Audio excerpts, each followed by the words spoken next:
Lucas Kapitulo 19.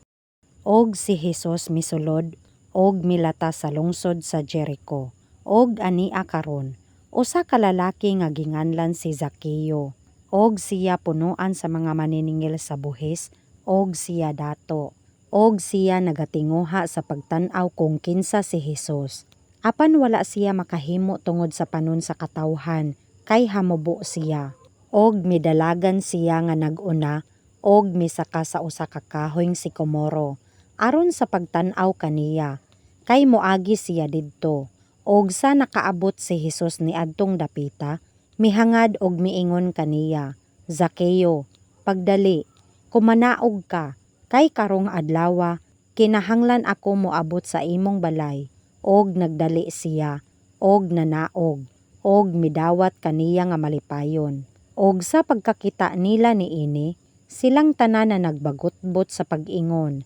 Misulod siya sa pagpuyo uban sa usa ka tawo nga makasasala, og mitindog si Zaqueo, og miingon sa Ginoo, ania karon, Ginoo, ang katunga sa akong kahimtang ihatag ko sa mga kabos, og kung ako nakalimbong sa bisan unsa kang bisan kinsa, ginauli ko sa upat pa ka kapin.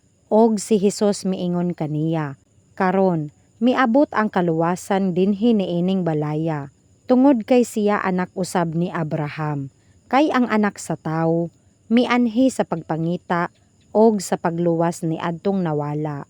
Og sana nagpatalinghog sila niining mga butanga, midugang siya og nagsulti og usa ka sambingay, tungod kay didto na siya duol sa Jerusalem, og tungod kay nagadahom sila nga igapadayag diha-diha ang gingharian sa Dios. Busa miingon siya, usa ka tawong dungganan, miadto sa usa ka halayong yuta, aron sa pagdawat alang sa iyang kaugalingon, og usa ka gingharian, og sa pagpauli, og gitawag niya ang napulo sa iyang mga ulipon, og gihatagan niya sa napulo kamina, og nag-ingon, ipatigayon kini ninyo, hangtod nga ako mahauli. Apan ang iyang mga katagaylungsod na nagdumot kaniya, og gipadad-an og usa ka tugon sa ulahin niya sa pag-ingon, dili kami buot nga kining tawhana, maghari kanamo. Og nahatabo nga sa nakapauli na siya, sa nakadawat na sa gingharian, iyang gipasuguan kadtong mga ulipon nga iyang gihatagan sa salapi, aron paatubangon kaniya sa paghatag kasayuran kung pilay ilang nakita sa ilang pagpatigayon. Og ang nahauna miabot sa atubangan niya, og miingon, Ginoo, ang imong mina hingdugangan og napulo pa kamina. Og siya miingon kaniya, maayong ulipon, tungod kay ikaw nagmatinumanon sa jutay gayod, magbaton ka og pagbulutan sa ibabaw sa napulo ka lungsod. Og ang ikaduha miabot nga nagaingon, Ginoo, ang imong mina hingdugangan og 5 kamina. Og siya miingon usab kaniya, ikaw usab may pagbulutan sa 5 ka lungsod. Og ang usa miabot usab nga nagaingon, Ginoo, ania karon ang imong mina nga giputos ko sa usa ka panyo, kay nahadlok ako kanimo, kay ikaw maoy tawo nga magahi, nagakuha ikaw sa wala mo ibutang, og ginaani mo ang wala mo ipugas. Og siya miingon kaniya, gikan sa imong kaugalingong baba, pagahukman ko ikaw, dautan nga ulipon.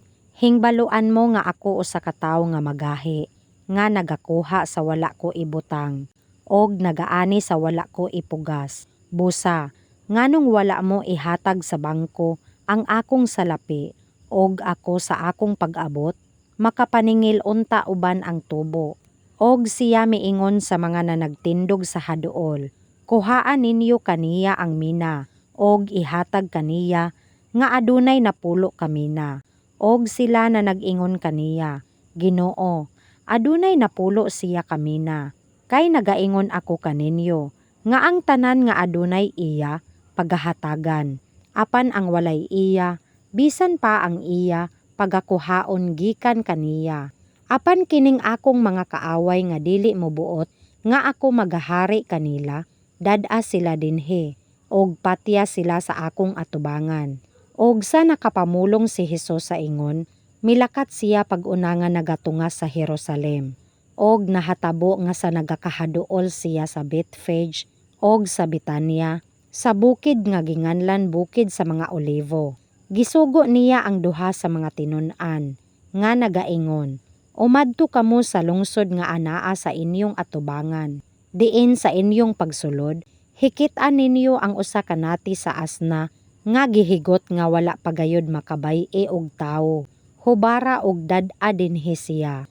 Og kung adunay mangutana kaninyo, nganong inyong gibadbaran siya, magasulti kamo kaniya sa ingon niini. Ang Ginoo adunay kinahanglan kaniya, og nangadto ang mga gisugo, og hingkaplagan nila ingon sa iyang gisulti kanila. Og sa nagabadbad sila sa nati sa asna, ang mga tag-iya na nag-ingon kanila, nganong gibadbaran ninyo ang nati sa asna? Og sila na nag-ingon, ang Ginoo adunay kinahanglan kaniya. Og gidala nila kini kang Hesus, og ilang gitaklap ang ilang mga kupo sa nati sa asna. Og niini gipakabayo nila si Hesus. Og sa nagalakaw siya, na nagpamuklad sila sa ilang mga kupo sa dalan. Og sa nagakahiduol siya sa lusaran sa bukid sa mga olivo, ang tibuok nga panon sa iyang mga tinun-an, misugod sa paglipay og pagdayeg sa Dios sa makusog nga tingog, tungod sa tanang mga gamhanang buhat nga ilang hingkit-an, nga nagaingon, "Bulahan ang hari nga nagaanhi sa ngalan sa Ginoo, pakigdait sa langit, og himaya sa kahitasan." Og may uban sa mga Fariseyo sa taliwala sa katawhan na nag-ingon kaniya, "Magtutudlo, badlo nga ang imong mga tinun-an."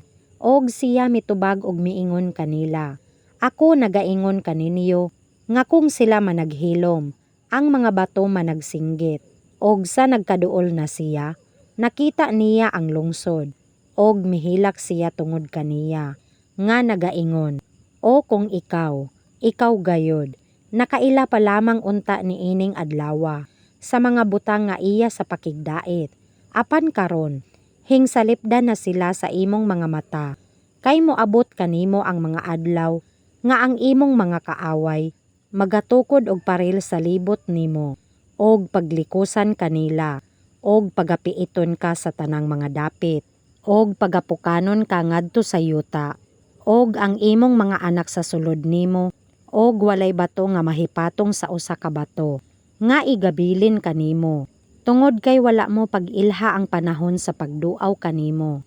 Og misulod siya sa templo, og misugod sa pag-abog ngadto sa gawas sa mga nanagbaligya og mga nanagpamalit didto, nga nag-ingon kanila, "Nahisulat na, og ang akong balay sa pag-ampo.